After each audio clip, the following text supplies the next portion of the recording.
तो accounting standard पे आपको कायदे से देखना है, ठीक है। देखोगे अकाउंटिंग स्टैंडर्ड की नीड क्या है, जब आप लिखोगे यहां पर बताओगे नीड क्या है, ठीक है, मीनिंग क्या है, ठीक है, इंपॉर्टेंस क्या है, ये सारी बात यहां पर जानोगे। अकाउंटिंग स्टैंडर्ड क्यों है, जैसे आपको पता होना चाहिए कि हमारे यहाँ का अकाउंटिंग सिस्टम कुछ दूसरा है और फॉरेन का अकाउंटिंग सिस्टम कुछ दूसरा है, तो दोनों में एक रूपता या समरूपता कैसे लाई जाए, समानता कैसे लाई जाए, इसी के कंटेस्ट में एएस आया है कि नहीं। फिर ध्यान रखोगे आजकल एक नया कॉन्सेप्ट आ गया है तीसरा, जिसको आप बात कर रहे हो इंडियन अकाउंटिंग स्टैंडर्ड, ठीक है। अब जरूर इसमें कुछ ना कुछ कमी थी तो इसको इंट्रोड्यूस किया गया, इसमें भी आप सेम चीज की बात करोगे बहुत कायदे से, ठीक है। तो इसको आपको ध्यान रखना रहेगा, ठीक है। इसके बाद हम लोग बात करते हैं अपने न्यूमेरिकल में, जो स्टार्ट होता है हमारा कहां से, रॉयल्टी। ये दोनों बच्चों के लिए कंपलसरी रहेगा, इसको आप ध्यान में रखोगे, ठीक है। अच्छा, इसके पहले आजकल एक सवाल आपसे बहुत पूछ रहा है, टीयर 1 की कंपनी, टीयर 2 की कंपनी एंड टीयर 3 की कंपनी, ठीक है। तो टीयर 1 2 3 की जो कंपनियां हैं इनके बारे में आप क्या करेंगे, काम करेंगे, ठीक है। इसको भी आप पढ़ लेंगे, कई बार इनसे पूछा है, आप प्रीवियस ईयर का पेपर देख रहे हो तो वहां पर आपको पता चला होगा, ठीक है। फिर मैं आपसे बात कर रहा हूं रॉयल्टी में। रॉयल्टी में आओगे तो आपको पता है रॉयल्टी की मीनिंग जो मैंने पढ़ा रखा है आपको, वो एक वर्ड के बेस पर एक नॉर्मल मीनिंग, ठीक है। फिर इसका इंपॉर्टेंस क्या है, रॉयल्टी में और रेंट में डिफरेंस क्या है, ठीक है। ये सभी जो बातें हैं आपको ये सब यहां पर डिस्कस करने रहेंगे, ठीक है, ध्यान रखना है। फिर आप जब न्यूमेरिकल पर आएंगे रॉयल्टी में, तो मैंने आपको बताया है यहां पर आपको देखना है मिनिमम रेंट अकाउंट ओपन करना है ना। एक टॉपिक इसमें आपको ध्यान रखना है, मिनिमम रेंट, या इसी को आपने क्या नाम दिया है, डेड रेंट। इसका मीनिंग भी आप पढ़ लोगे, इसको ओपन करने का तरीका भी आप सीखोगे। फिर नजराना अकाउंट की आप बात करेंगे, फिर शॉर्ट वर्किंग, रिजर्व अकाउंट की बात करोगे,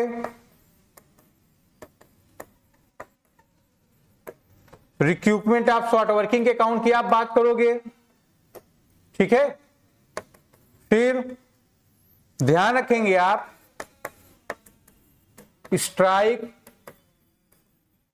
लॉकआउट, ठीक है, हड़ताल, तालाबंदी, इन सब टॉपिक को आप इसमें कायदे से पढ़ लेंगे, ठीक है। फिर एक आपका रहेगा पेटेंट की रॉयल्टी, एक कॉपीराइट की रॉयल्टी, इन सब टॉपिक को आप कायदे से क्लियर करते हुए आगे बढ़ने का प्रयास करिएगा, ठीक है। तो ध्यान रखना रॉयल्टी में आपके ये टॉपिक रहेंगे। इसके बाद हम लोग बात करेंगे आपसे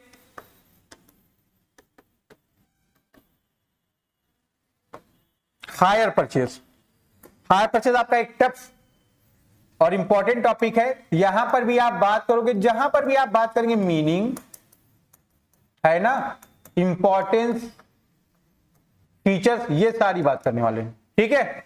अच्छा, इसके बाद आपको और ध्यान में रखना है, ठीक है, कि hire purchase system and instalment payment system दोनों में डिफरेंस क्या है, ठीक है, इसको भी आप कायदे से टैकल करेंगे। फिर आप पढ़ोगे general entry in the books of hire purchaser और general entry in the books of hire vendor, ठीक है। इसमें भी आप जो जिसके यहाँ के अलग अलग तरह की एंट्री है उसको आप क्या करोगे, एक लाइन से रखो, ठीक है, एक लाइन से रखो कायदे से, इसको आप लिखते हुए आराम से आगे बढ़ते निकल जाएंगे, ठीक है। तो ध्यान रखना यहां पर जब आप काम करोगे तो सबसे पहले आपको तैयार करना है न्यूमेरिकल में, जब भी मैं आपसे बात करने वाला हूं तो न्यूमेरिकल में आप सबसे पहले क्लियर करोगे कैलकुलेशन ऑफ इंटरेस्ट, ठीक है ना, कैलकुलेशन ऑफ इंटरेस्ट के मेथड्स हैं, ठीक है ना। तो क्या करेंगे आप, उसके मेथड को आप क्लियर करेंगे, ठीक है, ध्यान रखेंगे आप इसको। फिर हम लोग बात करेंगे, ठीक, आगे बढ़ते हैं हम लोग। फिर इसके बाद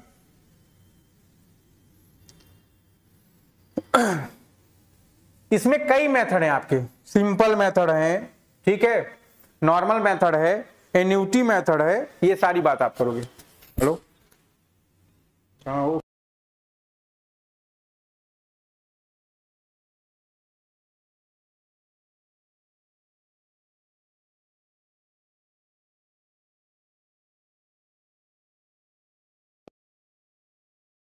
चलो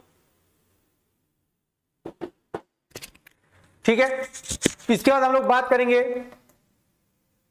journal entry in the books of hire vendor hire purchaser के यहाँ, इसके अकाउंट्स की बात करोगे आप, ठीक है।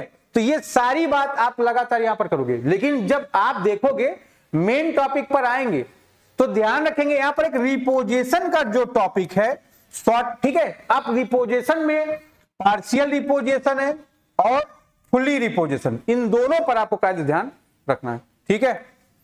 अच्छा, इसके बाद आप देखोगे हायर परचेज में आपके पास एक इंपॉर्टेंट टॉपिक है इंश्योरेंस प्रीमियम, ठीक है। तो इस तरह के जो टॉपिक है आपको उसको बहुत कायदे से कवर रखना है, ठीक है। ध्यान रखोगे। इसके बाद क्या है, शॉर्ट मतलब छोटे छोटे वस्तुओं का जो विक्रय है उन पे भी आपको ध्यान रखना है, जो आपका क्वेश्चन नंबर 37 से लेके ऑलमोस्ट आगे 40 तक रहेगा, बस 2-3 क्वेश्चन, ठीक है। रिपोजिशन में आप कायदे से उसको ध्यान रखोगे, मेन टॉपिक आपका यहाँ पर रिपोजिशन है। फिर आपके जो लेक्चर हैं वीडियो के, जो आपको मैंने पढ़ा रखा है इंस्टॉलमेंट पेमेंट सिस्टम, उसमें क्वेश्चन नंबर 1 से लेकर 7 तक है, वो आपको बहुत ज्यादा प्रॉब्लम करने वाला नहीं है, ठीक है।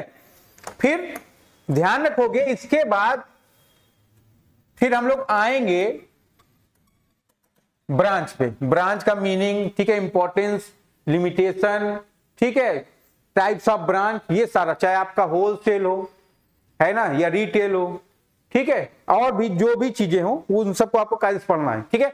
न्यूमेरिकल को आपको यहाँ पर कंठस्थ करना है, लेकिन अगर आपको प्रॉब्लम हो आप सारा करके ब्रांच का चैप्टर छोड़ सकते हो, ठीक है। ऐसे बच्चे जो न्यू सिलेबस वाले हैं मैं इनके लिए बात कर रहा हूं, ठीक है। छोड़ना तो कुछ नहीं चाहिए, लेकिन अगर आप तो आपके पास समय है नहीं, लेकिन अगर आप चाहो तो सारा करके आप ब्रांच को छोड़ सकते हो, ठीक है। इसमें कोई समस्या नहीं होने वाली। इसके बाद मैं बात करूंगा नॉन प्रॉफिट ऑर्गेनाइजेशन, बहुत इंपॉर्टेंट टॉपिक है, केवल नए सिलेबस में है, तो नए बच्चे जो है हमारे वो यहां पर फोकस करेंगे। ये बहुत बड़ा चैप्टर रहेगा, ठीक है, और थोड़ा टफ चैप्टर भी है। जैसे आपको यहाँ रिसीट एंड पेमेंट अकाउंट पढ़ना है, ठीक है। फिर आपको ध्यान रखना है यहां पर आपको पढ़ना है इनकम एंड एक्सपेंडिचर अकाउंट, ठीक है। आपको यहां पढ़ना है बैलेंस शीट, बैलेंस शीट के 2 पोर्शन है, एक ओल्ड बैलेंस शीट, एक न्यू बैलेंस शीट, ठीक है। लेकिन जब इसके वर्किंग नोट में बात करोगे आप, सब्सक्रिप्शन के अकाउंट बनाने हैं, आपको एसेट्स के अकाउंट बनाने हैं, तो इसके लिए एटॉल आपको क्या करना पड़ेगा, बहुत सारी चीजों को कवर करना पड़ेगा। इस चैप्टर को आप पहले आज ही क्लियर कर लो, आज रात भर में इस चैप्टर को आप क्लियर कर डालो, ठीक है। तो ध्यान रखो, या जिनके पास ये क्षमता नहीं है वो एनपीओ कर पाए, वो ब्रांच को करें और एनपीओ को छोड़ सकते हो, ठीक है। आपको ये बात ध्यान रखना पड़ेगा। अब एक चीज और ध्यान रखना है, ठीक है। अब जो ओल्ड वाले बच्चे हमारे, अमलगमेशन, ठीक है, फिर लिक्विडेशन, ठीक, और उसके बाद आपका एक चैप्टर जो है होल्डिंग, ठीक है। तो आपको ध्यान रखना है, इन पर फोकस करना है।